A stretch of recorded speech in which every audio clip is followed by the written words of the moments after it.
In this video, I'm going to show you how you can change from navigation buttons to gestures in Google Chrome. So if you want to change this navigation style from these buttons to gestures, it's pretty simple on your Redmi smartphone. Just follow these steps to do it. If you find this video helpful, I'll kindly request that you support me by liking the video and also by subscribing to this channel.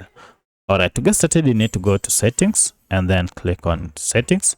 And on your Redmi smartphone, scroll down until you see home screen. From home screen, scroll down until you get to system navigation and tap on system navigation. You can see currently it is set to buttons. If you want to change this, now go ahead and change it from the current buttons to gestures. And if you want to learn, you can choose to learn here. And here told you can perform these actions using gestures such as go to home screen. This is to open recent, and this is to go back.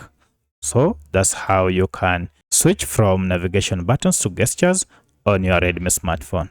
And now if I go back, you can see the navigation buttons are no longer there. So if you have any other question, kindly let me know in the comment section. Otherwise, thanks for watching and let's meet in the next video.